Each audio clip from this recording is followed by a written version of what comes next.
ሊሰራ ጀምሮ ሊደመድመው አቃተው። የሉቃስ ወንጌል ምዕራፍ 14 ቁጥር 30 ላይ የትምህርቱ መሰረታዊ ዓላማ ክርስትና ጀምረን የምንተው ሕይወት ሳይሆን እስከ ፍጻሜ ድረስ የምንጓዝበት የሕይወት ጉዞ እንደሆነ ማሳየት ነው። ይሄን ቃል የተናገረው ክብር ይግባውና አምላካችን መድኃኒታችን ኢየሱስ ክርስቶስ ነው። ለማን ነው የተናገረው? ለደቀ መዛሙርቱና ለሕዝቡ ነው። መቼ ነው ይሄን ቃል የነገራቸው? ብዙ ሕዝብ ሲከተለው አይቶ ዘወር አለና እንዲህ አላቸው ይላል፣ ማንም እኔን ሊከተል የሚወድ ቢኖር አለ እናቱንና አባቱን ወንድሙንና እህቱን ሚስቱንና ልጆቹን የራሱ ሰውነት እንኳን ባይክድ ደቀ መዛሙርቴ ሊሆን አይችልም አለ። ሊከተለኝ የሚወድ አለ ራሱን ይካድ መስቀሉንም ተሸክሞ ይከተለኝ ካለ በኋላ እንዲህ አለ፣ አንድ ሰው አለ ግንብ ሊገነባ ጀመረ አለ። ያንን ግንብ ከመስራቱ በፊት ቁጭ ብሎ ኪሳራውን የሚያስብ ማን ነው አለ። ምን ያህል ወጪ ያስፈልገኛል፣ በምን ያህል ወጪ ሊጀምረው ብሎ የማያስብ ማን ነው አለ። ዝም ብሎ ቢጀምረው ግንቡ ልክ መሃል ላይ ደርሶ ቢቋረጥ ገንዘብ ቢያጥረው ያዩት ሰዎች ሁሉ ይህ ሰው እኮ ሊሰራ ጀምሮ ሊደመድመው አቃተው ብለው ይሳለቁበታል አለ ነው የሚለው ጌታችን መድኃኒታችን ኢየሱስ ክርስቶስ የነገረን ቃል። ክርስቲያኖች ኦርቶዶክሳውያን ብዙ ሕዝብ ሲከተለው አይተዋል። የኔ ዋጋ የኔ ስጦታ በምድር አይደለም በሰማይ ነው። እኔን ስትከተሉ ሰዎች ስለተከተሉ አይታቸው አይደለም፣ ሰዎች ስላዩ፣ ሰዎች ስለተከተሉ፣ ሰዎች ስለሰሙ አይደለም። መከተል ያለባችሁ አምናችሁ ተከተሉ፣ ሰማያዊ ዋጋ ይሰጠኛል ብላችኋል። እናትን አባትን ካድ ማለቱ ካዱ አይደለም። ከእናትም ከአባትም ከወንድምም ከእህትም ከሚስትም ከልጅም በላይ ከራስ ሰውነትም በላይ ነኝ አለ እግዚአብሔር። እኔ አንተን ሰርቻለሁ፣ ቤተሰብ የመሰረትኩ እኔ እግዚአብሔር ነኝ። ከእነሱ በላይ እንጂ በታች እንዳታደርገኝ። እናትም አባትም እኮ የችግር ቀን ሊተው ይችላል። ወንድም እኮ ሊተው ይችላል። ሚስትም ልጆችም ሊተው ይችላል። ይሄ የለበስነው ሥጋ በበሽታ ሊከዳን ይችላል። የማይከዳ ማን ብቻ ነው? እግዚአብሔር ብቻ አይከዳም። እስቲ ለእግዚአብሔር ከፍ አድርጋችሁ እግዚአብሔርን አመስግኑ። የማይከዳን እሱ ብቻ ነው። እኔ አለ ትንቢተ ኢሳይያስ 42 ቁጥር 22 ላይ በእኔ ዘንድ ያልተረሳ ትሆናለህ። እግዚአብሔር መቼም አይረሳም። እኔ አለ ከቶ አልተውህም አልለቅህም ብሎ ቃል የገባልን የፈጠረን እግዚአብሔር። ሰው መጀመር ቀላል ነው፣ መጨረስ ከባድ። ለመጀመር ካለን ጉጉት ይልቅ ለመጨረስ ያለው ጉጉት ካልበለጠ እጅግ ከባድ ነው። መጽሐፍ ቅዱስ እንዲህ ነው የሚለን፣ አንድ ሰው ይጀምራል ካልጨረሰ ደግሞ ይከብደዋል። እንዲህ የሚል ቃል እናገኛለን። መጽሐፍ ቅዱስ እንዲህ ነው የሚለን፣ ሰው መጀመር ይጀምራል፣ ፍጻሜው ላይ ግን እንዴት እንደሚከብደው ገላትያ 3 ቁጥር 3 ላይ ቅዱስ ጳውሎስ በመንፈስ ጀምራችሁ በሥጋ ትጨርሳላችሁና። ብዙዎቹ ክርስትናውን ጀምረውታል፣ መጨረሻ ላይ ግን መንገድ ሲለቁ እናያቸዋለን። የጀመርነውን ክርስትና ለመጨረስ ኢየሱስ ክርስቶስ 5 ነገሮችን እዚህ ላይ አስቀምጦልናል። የመጀመሪያው ማንም ሊከተለኝ የሚወዳል ፍቃደኛ የሆነ ማለት ነው። ፍቃደኛነትን ይጠይቃል። ሁለተኛ ራሱን ይካድ፣ ሙሉ በሙሉ ራሱን ለኔ ይስጠኝ እያለ። ሶስተኛው መስቀሉን ተሸክሞ ይከተለኝ። እኔ ስትከተሉ መከራ አለ፣ ፈተና አለ፣ ስደት አለ፣ ጭንቀት አለ፣ ብዙ ነገር ሊደርስባችሁ ይችላል። ግን አይዟችሁ እኔ ዓለምን አሸንፈዋለሁ ብሏል። አራተኛው ሁሉን መተው ነው። ሁሉን ትቶ ያልተከተለኝ ለኔ ሊሆን አይችልም ነው ያለው። ሌላው አምስተኛው ምስክርነትን መስጠት ነው። ለክርስቶስ ወንጌል እንደሚገባ መኖር ነው። ይህንን መድኃኒታችን ኢየሱስ ክርስቶስ ይነግረናል። ለኔ ብሏል። ለኔ ብሎ ነፍሱን አሳልፎ ቢሰጥ ዋጋ ያገኛል። ለራሱ ብሎ ነፍሱን አሳልፎ የሚሰጥ ግን ዋጋ አያገኝም ተብሎ ነው። ለወንጌልና በእኔ ያላፈረ እኔ በአባቴ ፊት እመሰክርለታለሁ ብሏል። የማርቆስ ወንጌል ምዕራፍ 8 ቁጥር 34 የእግዚአብሔር ልጆች ሊሰራ ጀምሮ ሊደመድመው አቃተው። ጾሙን ጀምሮ፣ ጸሎቱን ጀምሮ፣ ስግደቱን ጀምሮ፣ ክርስትናውን ጀምሮ ከዚች ከአማናዊቷ ቤተ ክርስቲያን ያቋረጡ ብዙዎች ናቸው። በዛሬው ዕለት ክርስትናውን ጀምረው እስከ መጨረሻ ድረስ ተጋድለው ሰማያዊ አክሊል ያገኙትን ጻድቅ ለማክበር ነው የተሰበሰበው። የጻድቁ የአባታችን የአቡነ ገብረ መንፈስ ቅዱስ ክብረ በዓል ለማክበር ክርስትናውን ጀምረውታል።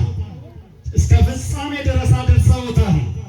ጻድቁ አባታችን ገብረ መንፈስ ቅዱስ እናትና አባታቸው ስምዖንና አቅሊስያ ይባላል። ቅድስት አቅሊስያ ለ30 ዓመት ሙሉ በሥላሴ ስዕል ፊት ተደፍታ ትማጸን የነበረች ሴት ናት። ልጅ አልነበራትም። 30 ዓመት ሙሉ። ልጅ የማን ስጦታ ነው? የእግዚአብሔር ስጦታ ነው። ሚስት የማን ስጦታ ናት? የእግዚአብሔር ስጦታ ነው። ከሰው የማናገኛቸው 3 ነገሮች አሉ ክርስቲያኖች። የመጀመሪያው ሚስት ናት። መልካም ሚስት ከእግዚአብሔር ናት ይላል። ሁለተኛ ልጆች ናቸው። ልጆች የእግዚአብሔር ስጦታ ናቸው። ሶስተኛ ጤና ነው። ጤና የእግዚአብሔር፣ ጤና እግዚአብሔር ነው የሚሰጠን። ቅድስት አቅሊስያ በሥላሴ ፊት 30 ዓመት ደጅ ጠናች። ከሥላሴ ስዕል ቃል ወጣ። አቅሊስያ ሆይ ልጅ ተወልጃለሽ፣ ልጅ ሰጥሻለሁ ብለው አጋዕዝተ ዓለም ሥላሴ ቃል ገቡላት። ልክ በተገባላት ቃል ኪዳን መሰረት ጻድቁ አባታችን ገብረ መንፈስ ቅዱስ ተጸነሱ። 9 ወር ከ5 ቀን ከቆዩ በኋላ ልክ ሲወለዱ ከጨለማ ወደ ብርሃን፣ ከጠባብ ወደ ሰፊ ያወጣኸኝ አምላኬ አመሰግንሃለሁ ብለው የእናታቸውን ጡት ሳይጠቡ መልአኩ ከሷ ነጥቆ ወደ ገዳም ይዞ ሄደ። ሲከፋ አድርጋችሁ እግዚአብሔር ይመስገን። ምናልባት ይሄንን ቃል ስንናገር ለብዙዎቹ ላይዋጥ ይችላል። ልብ በሉ። ትንቢተ ኤርምያስ ምዕራፍ 1 ላይ ኤርምያስ ሆይ ከእናትህ ማኅፀን ሳትወጣ መርጬሃለሁ አለ እግዚአብሔር። በዚህ በሉቃስ ወንጌል ምዕራፍ 1 ቁጥር 39 ላይ ቅድስት ኤልሳቤጥ እመቤታችን ቅድስት ድንግል ማርያም ወደ እሷ ስትመጣ በታላቅ ጩኸት እንዲህ ብላ መሰገነች። አንቺ ከሴቶች መካከል የተባረክሽ ነሽ፣ የማኅፀንሽ ፍሬ የተባረከ ነው። የጌታዬ እናት ወደ እኔ ትመጪ ዘንድ እኔ ማን? የሰላምታሽ ድምፅ በጆሮዬ በገባ ሰዓት ጽንሱ በማኅፀኔ ዘለዋልና ብላ መሰገነች። ልብ በሉ። የ6 ወር ጽንስ ካመሰገነ ከእናቱ ማኅፀን ወሩን ጠብቆ የወጣ ልጅ አመስግኗል ብንል ተሳስተናል? ክርስቲያን ተሳስተናል? አልተሳሳትንም፣ አልተሳሳትንም። እግዚአብሔር ሁሉ ማድረግ የሚችል ነው። ለ300 ከዛ በገዳም ከቆዩ በኋላ ትምህርተ ወንጌል ተምረው ለ3 ዓመት በግብፅ ተቀመጡ ይላል። ገዳም 3 ዓመት ከሞላቸው በኋላ አንድነትን ሶስትነትን የምታመልክ ቅድስት እግዚአብሔር ቤተክርስቲያን የኢትዮጵያ ኦርቶዶክስ ተዋሕዶ ቤተክርስቲያን ቅድስት ሀገር ኢትዮጵያ መሆኗን ይሰማል። እሳቸው 60 ነብርና 60 አንበሶች እንዲከተሏቸው ታዘዙ ይላል። ይገርመኛል እግዚአብሔር ቃል። 60 ነብሮች 60 አንበሶች ይከተላቸዋል። ምን ላብላቸው? ምን ላጠጣቸው? የእግርን ትቢያ የራሱ ይኖራል እግዚአብሔር። ልክ በ3 ዓመታቸው በ300 ዓመታቸው ወደ ኢትዮጵያ 60 አናብርትና 60 አናብስት ይዘው መጡ ይላል። ሲመጡ በጊዜ የነበሩ ንጉሥ ላሊበላ ተቀበላቸው አክብሮ። እዚህ ቆዩ ላሊበላ፣ እዚህ አልቆይም፣ እግዚአብሔር ያሳየኝ ቦታ አለ፣ ዝቋላ የምትባል ቦታ። ወደዛ ቦታ መጥተው ለኢትዮጵያ 100 ዓመት የዝቋላ ሄዳችሁ ሰዎች ሐይቁን ታውቁታላችሁ። አንገትን ቁልቁል ሆነው ለ100 ዓመት እባክህን ኢትዮጵያን ማርልኝ ብለው 100 ዓመት ሙሉ ጸለዩ። ልክ በ100ኛው ዓመት መጣ ጌታ። ገብረ መንፈስ ቅዱስ ውጣ፣ ያልከኝን ሁሉ አደርግልሃለሁ፣ ኢትዮጵያን እምርልሃለሁ። እሺ አለ። ከዛ ወጡ። ምድረ ከብድ ለ7 ዓመት እግራቸውን ሲያጥፉ እጃቸውን እንደዘረጉ አይናቸውን ሳይከኑ ለ7 ዓመት ሲጸልዩ ልክ በ7ኛው ዓመት ላይ ሰይጣን መጣ፣ አይናቸውን አፈሰሰ። ቅዱስ ሚካኤልና ቅዱስ ገብርኤል መጥቶ አይናቸው እንደነበር አደረገ። ክብርና ምስጋና ለመድኃኔዓለም። ክርስቲያኖች አስተውሉ። በኢትዮጵያ 262 ዓመት ከቆዩ በኋላ በተለይ በዚህ ኦሮሚያ ክልል ነው ተጋድሏቸውን የፈጸሙት።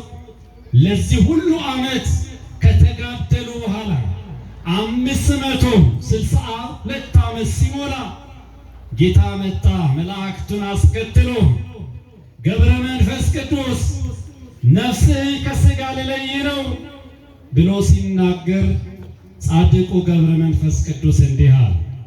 ከተወለድኩ ጀምሮ የእናት ጡት አልጠባሁም፣ ውሃ አልጠጣሁ፣ ምግብ አልበላሁ፣ ልብስ አልለበስኩም። መላ ሰውነት ልብሳቸው ፀጉራቸው ነው። ምግብ በልተው አያውቁም። ማቴዎስ ወንጌል ምዕራፍ 6 አትጨነቁ፣ ለምትበሉት፣ ለምትጠጡት፣ ለምትለብሱት አትጨነቁ። ነፍስ ከመብል ሰውነት ከልብስ እንደሚበልጥ አታውቁምን? የሰማይ ወፎች ተመልከቱ፣ አያጭዱም፣ አይዘሩም። የምድር አበቦች ተመልከቱ፣ አይደክሙም፣ አይፈትሉም ብሎ ጌታ ተናግረዋል። እናንተ ከዚህ ሁሉ ትበልጣላችሁ ተብሎ ተጽፏል። ጻድቁ ገብረ መንፈስ ቅዱስ አንተ የእናትህን ጡት ጠብተሃል፣ እኔ አልጠባሁም፣ ከእናቴ ተለይቼ ነው ያደግኩት ከቤተሰቦቼ፣ እንዴት ተወስደኛለህ? መዝሙረ ዳዊት መዝሙር 88 ቁጥር 48 ላይ ሕያው ሆኖ የሚኖር ሞትን የማይ ማንም የለም ተብሎ ተጽፏል። ሁለተኛ ሳሙኤል 14 ሁላችንም እንሞታለን ተብሎ ተጽፏል። ሞት አይቀርም። ሞትን ድል አድርጎ የተነሳ ጌታ ሞትን ድል አድርገዋል። እኔስ ሞቼ አይደለምን? ልክ መጋቢት 5 ቀን በዛሬው ዕለት የምትለኝን ሁሉ ፈጽምልሃለሁ ቃል ኪዳን ገባላች። በአንተ ስም ልጁን የጠራ ቤተ ክርስቲያን ያሳነጸ ገድልህን የጻፈ ያጻፈ ዕጣኑን ጧፉን የሰጠ በአንተ ስም ቀዝቃዛ ውሃ የሰጠ ሁሉ እውነት እልሃለሁ እኔ እምርልሃለሁ ብሎ ጌታ ቃል ኪዳን ገባላቸው ይላል። ልክ በቃል ኪዳኑ መሰረት በዛሬው ዕለት ነፍሳቸው ከሥጋው ሲለይ መላእክት ተቀብለዋቸው ጌታ ይዟቸው ወደ ሰማይ አረገ። ክብርና ምስጋና ለመድኃኔዓለም። የእግዚአብሔር ልጆች የእመቤታችን የቅድስት ድንግል ማርያም የአስራት ልጆች ዛሬ ሁላችንም ቦታ ተሰብስበናል። የጻድቁ ክብራቸው በዛሬው ዕለት ሰማያዊ አክሊል ተቀብለዋል። ቅዱስ ጳውሎስ በዚህ በሁለተኛ ጢሞቴዎስ ምዕራፍ 4 ላይ እንዲህ በማለት ይነግረናል። ሁለተኛ ጢሞቴዎስ ምዕራፍ 4 ቁጥር 7 ላይ መልካሙን ገድል ተጋድያለሁ፣ የጽድቅ አክሊል ተዘጋጅቶልኛል፣ ሩጫውን ጨርሻለሁ፣ ሃይማኖትን ጠብቄያለሁ፣ የጽድቅ አክሊል ተዘጋጅቶልኛል። ለእኔ ጻድቅና ፈራጅ የሆነ ጌታ፣ ልብ በሉ፣ ኢየሱስ ክርስቶስ ፈራጅ፣ ጻድቅና ፈራጅ የሆነ ጌታ ያኔ ለእኔ ያስረክበኛል። ሰማያዊ አክሊል ተቀበሉ። እንደ ፀሐይ ይደምቃሉ ይበራሉ እንዳለ ጌታ እንደ ፀሐይ እንዲደምቁ ሆኗል። ስራቸው አብርተዋል። ስለዚህ ዛሬ ሁላችንም ሊሰራ ጀምሮ ሊደመድመው አቃተው ፍቃደኛ ሆነው ራሳቸውን ክደው መስቀልን ተሸክመው ሁሉን ትተው ለክርስቶስ ወንጌል ምስክርነት ሰጥተው ክርስትናውን ጀምረው የጨረሱ ጻድቁን አባታችን አቡነ ገብረ መንፈስ ቅዱስ ዛሬ የምናከብራቸው ከዚህ የተነሳ ነው። ለምን መጣን? ለምንስ እናከብራቸዋለን? የሚለውን እናነሳና እንጠቀልላለን። ልብ በሉ ክርስቲያን፣ ጻድቁ አባታችን ዛሬ ዕረፍታቸው ነው። ቃል ኪዳን ተቀብለው ጌታችን መድኃኒታችን ኢየሱስ ክርስቶስ ወደ ሰማያዊ ዙፋን የወሰደበት ቀን፣ በዚህ ቀን እኛ ተሰብስበን እናከብራለን። ለምን እናከብራቸዋለን? የመጀመሪያውና አንደኛው እግዚአብሔር ስለመረጣቸውና ስላከበራቸው። እግዚአብሔር የመረጠውን እግዚአብሔር ያከበረውን እኔ አላከብርም ማለት አይቻልም። ቅዱስ ጳውሎስ ሮሜ 8 ቁጥር 30 ላይ እንዲህ ይላል፣ አስቀድሞ የወሰናቸውን እነዚህን ደግሞ ጠራቸው፣ እነዚህን ደግሞ አጸደቃቸው፣ ያጸደቃቸውን እነዚህን ደግሞ አከበራቸው። ያከበረ እሱ፣ የመረጠ እሱ ነው። እግዚአብሔር ይመርጣል፣ እግዚአብሔር ይጠራል። ይሄ ደግሞ አንጠራጠርም። እግዚአብሔር ስላከበራቸው እኛ ዛሬ ሁላችንም ተሰብስበን እናከብራቸዋለን ነው። የመጀመሪያው እግዚአብሔር ስለመረጣቸውና ስላከበራቸው ነው። ሁለተኛው እግዚአብሔር ክብሩ ስለገለጠባቸው መዝሙር 4 መዝሙር 67 ላይ እግዚአብሔር በጻድቁ እንደተመሰገነ ወቋል። እግዚአብሔር በጻድቁ እንደተገለጠ ወቋል። ዛሬ የጻድቁ አባታችን ገብረ መንፈስ ቅዱስ ጸበል እዚያ አጋንንቱ ይለቃል፣ በሽተኞች ይፈወሳል።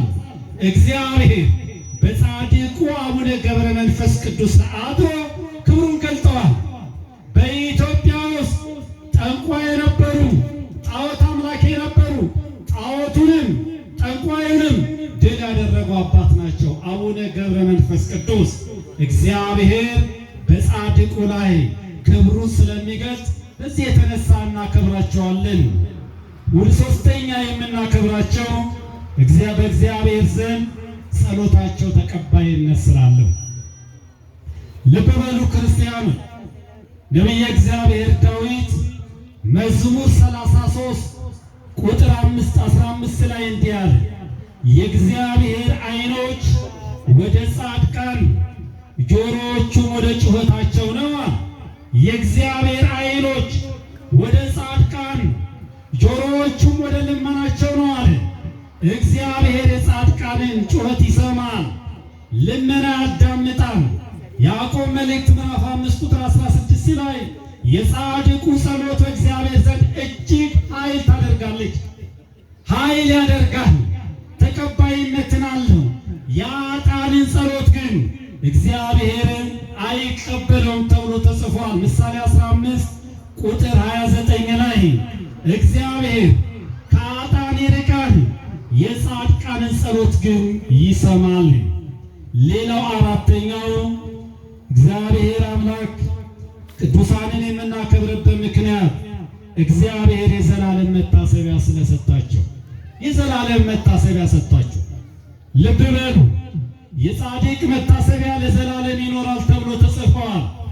የጻድቅ መታሰቢያ ለዘላለም ይኖራል። ምሳሌ 10 ላይ የጻድቅ መታሰቢያ ትንቢተ ኢሳይያስ 56 ላይ እግዚአብሔር እንዲህ አለ፣ ሕጌንና ትእዛዜን ለፈጸሙ ሰንበቴን ለጠበቁ እኔ የማይጠፋውን ቃል ኪዳን በቤቴና በቅጥሬ ውስጥ እሰጣቸዋለሁ። ከወንዶችና ከሴቶች ልጆች ይልቃል። እነሱ ይጠሩበታል። ይሄ ቤት እግዚአብሔር ይመለክበታል። ጻድቁ ይታሰብበታል። ልብ በሉ፣ የምናመልከው እግዚአብሔር ነው። የምናመልከው መድኃኔዓለምን ነው።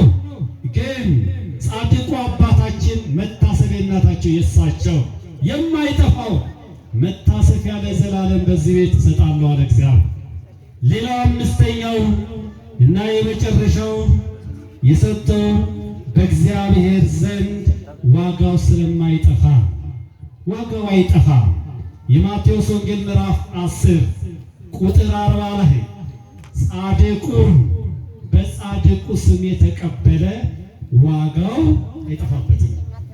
ጻድቁን በጻድቁ ስም ቀዝቃዛ ውሃ የሰጠ እውነት እላችኋለሁ ዋጋው አይጠፋም። ዛሬ በጻድቁ ስም የተራበውን ካበላን፣ የተጠማውን ካጠጣን፣ በጻድቁ ፊት መባውን ይዘን ከመጣን የማይጠፋ ዋጋ ከእግዚአብሔር ዘንድ እናገኛለን። ክርስቲያኑ ለዚህ ነው የምናከብራቸው። ለምን እናከብራቸዋለን? አንደኛ እግዚአብሔር ስለመረጣቸውና ስላከበራቸው፣ ሁለተኛው ክብሩን ስለገለጠባቸው ነው። ሶስተኛው ጸሎታቸው በእግዚአብሔር ዘንድ ተቀባይነት ስላለው ነው። አራተኛው የዘላለም መታሰቢያ ስለሰጣቸው፣ አምስተኛው ዋጋው ስለማይጠፋባቸው። ሊሰራ ጀምሮ ሊደመድመው አቃተው። ክርስትና ጀምረን የምንተወው ሕይወት ሳይሆን እስከ ፍጻሜ ድረስ የምንጓዝበት የሕይወት ጉዞ። የጀመርነውን ክርስትና ለመፈጸም አንደኛ ፈቃደኛ መሆን ነው። ሁለተኛ ራስን መካር ነው። ሶስተኛ መስቀሉን መሸከም፣ አራተኛ ሁሉም መተው ነው። አምስተኛ ስለ ወንጌልና ስለ ክርስቶስ ለመመስከር አለማፈር። ይሄን ተግባራዊ ያደረጉት ጻድቁ አባታችን ገብረ መንፈስ ቅዱስ ናቸው። ለምን እናከብራቸዋለን? እግዚአብሔር ስለመረጣቸው ስላከበራቸው ነው። የቅዱሳን ሞት በእግዚአብሔር ፊት የከበረ ነው። ሞታቸው ጭምር የከበረ ነው። ለምን እናከብራቸዋለን? ክብሩን ስለገለጠባቸው። በእነሱ ላይ አድሮ እግዚአብሔር ክብሩን ገልጠዋል፣ አስተምረዋል፣ ጣዖታትን ደምስሰዋል፣ አጋንንትን ድል ነስተዋል። ለምን እናከብራለን? ጸሎታቸው እግዚአብሔር ዘንድ ተቀባይነት አለው። ለምን እናከብራለን? የዘላለም መታሰቢያ ስለተሰጣቸው። ለምን እናከብራለን? ዋጋቸው ስለማይጠፋባቸው። ከዚህ የተነሳ እናከብራለን። የሰማነውን በዝነ ልቦናችን ያሳድርብን። የእግዚአብሔር ቸርነት፣ የድንግል ማርያም አማላጅነት፣ የጻድቁ አባታችን ገብረ መንፈስ ቅዱስ ጸሎት፣ ረድኤት፣ በረከት አይለየን። ወስብሐት ለእግዚአብሔር። እልል እያላችሁ እግዚአብሔርን